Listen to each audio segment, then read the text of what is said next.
Hello everyone, I'm RUSHENG. Today I will talk about Apple Inc.'s international market entry and development strategy focusing on China. Apple was founded in 1976 in Cupertino, USA.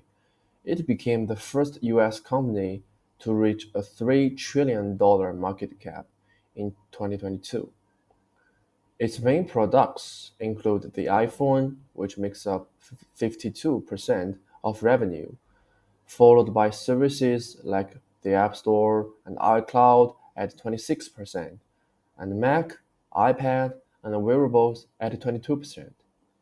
Today, Apple operates in over 26 countries with more than 520 retail stores and has 1.8 billion active devices worldwide.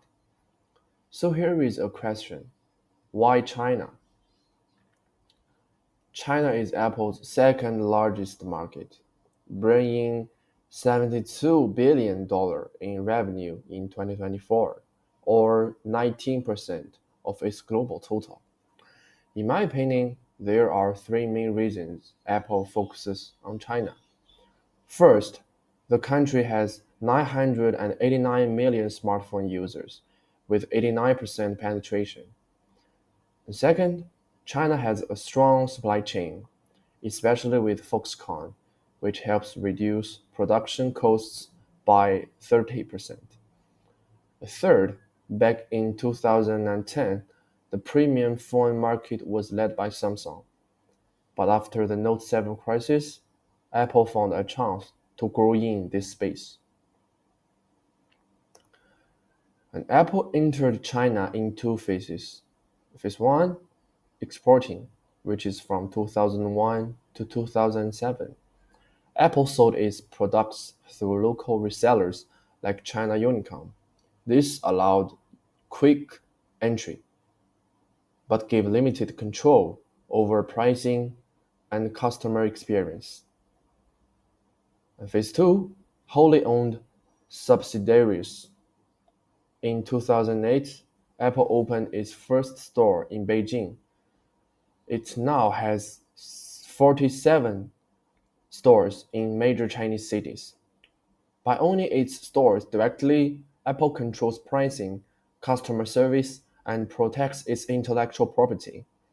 This model helped Apple earn a net income of $42.3 billion in 2024.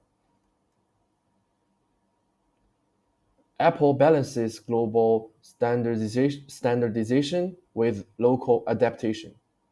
It uses the same iOS system and global product design, but in China, it offers dual SIM phones, supports Alipay and WeChat Pay, and runs Chinese New Year campaigns. It keeps premium pricing but uses local currency tiers. Apple also hosts Chinese user data locally, following government rules. This mix of global consistency and local customization led to 92% brand loyalty in Asia in 2024. However, Apple still faces challenges. Competition. Huawei is growing again with 22% market share in China in 2024. And number two, regulations. Apple must follow strict data and Apple Store rules in China. Number three, market limits. Most Apple stores are in big cities. There's a limited growth in lower tier cities unless they expand. Also, Chinese customers are becoming more price sensitive.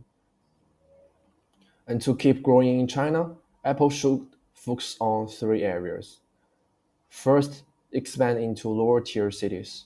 Right now, only 10% of Apple stores are in tier 3 or tier 4 cities, but these areas will have 400 million more middle class consumers by 2026.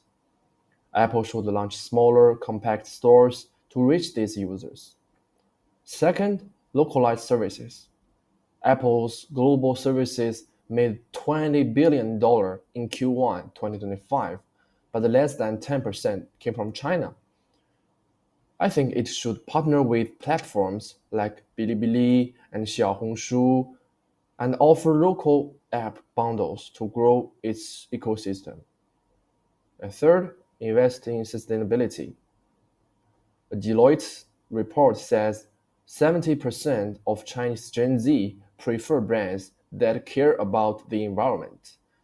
Apple should promote its local iCloud servers and work with Tsinghua University or Peking University to lead in green technology.